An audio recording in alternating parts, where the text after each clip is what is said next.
amal soleh paling tinggi udah mati dalam jihad tuh.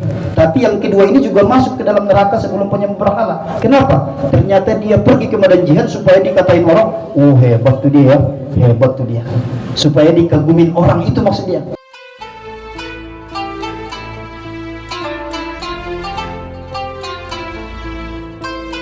Saya pun ngajak ibu ini, sebenarnya saya pengen beramal soleh, saya pengen nanti kalau saya meninggal ada pahala, ada aliran pahala, itu doang sebenarnya.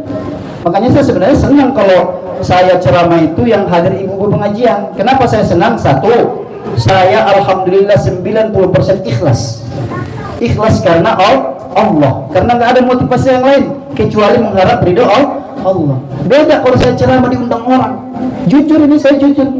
Emang bukan apa Ustaz? Apa bedanya? Kalau saya diundang ceramah orang, apalagi agak jauh, hati susah diatur.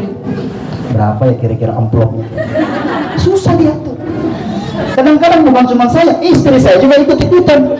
Begitu saya pulang, berapa ya? Berapa ya? Saya bilang, udah jangan mikirin amplop sih. Itu remeh-temeh. Cuman itu lisan ngomong begitu, tapi di hati mengharap ibu. Saya jujur aja, nggak bisa disembunyiin. Masya Allah. Apalagi kalau jauh ke Tangerang. Ya, ke Tangerang itu udah susah ngatur hati tuh. Oh, pernah saya diundang sama orang kaya tuh di Tangerang. Tadi yang bawa saya Sherry tadi, Sherry, ada Pak Didin. Karena memang yang undang orang kaya, ya saya, kata Sherry, Pak Ustadz, jangan naik motor dah, kalau naik motor bisa balik kita ntar. Terus gimana? Ya udah pakai mobil siapa kayak Pak Rosid kayak Pak Didin. Akhirnya waktu itu entah Pak Rosid atau Pak Didin jalan naik mobil. Bener aja memang nyampe di perumahan itu, ya Allah ya Rahman, segede masjid ini rumah. Kata Sherry, tuh kan Pak Ustadz ya, kalau kita naik motor Pak Ustadz balik bisa kita Pak Ustadz. Kagak pantas banget naik motor di sini.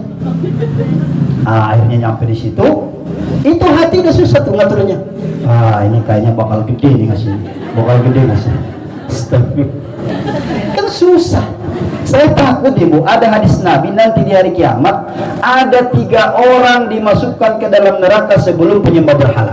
1, orang yang membaca Al-Quran, dai, ulama, yang mereka berdakwah, mereka ngaji, mereka belajar Al-Quran, mereka mengajarkan Al-Quran bukan karena Allah tapi karena dunia. 1. Nanti manusia berkilah, ya Allah, kayak saya nih, saya kan ceramah mencari dami Allah. Kazabta, kata Allah, kamu bohong, kamu ceramah itu karena ada niat lain, karena ada amplopnya. Yang kedua, orang yang mati di medan jihad. Kan dalam Islam amal soleh paling tinggi udah mati dalam jihad tuh. Tapi yang kedua ini juga masuk ke dalam neraka sebelum penyembah berhala. Kenapa? Ternyata dia pergi ke medan jihad supaya dikatain orang, oh hebat tuh dia, hebat tuh dia, supaya dikagumin orang, itu maksud dia. Yang ketiga yang bersedekah supaya dianggap dermawan. Makanya nih kalau mau bersedekah, tips dari saya, kalau susah menjaga hati, mendingan sir, diam-diam, ya, diam-diam. Sebab kalau nanti zihar terang-terangan bagus, kalau niatnya supaya yang lain ikut bagus. Cuman kalau nggak bisa menata hati, habis. Contoh Mama Cinta misalnya nih, kita penggalangan dana.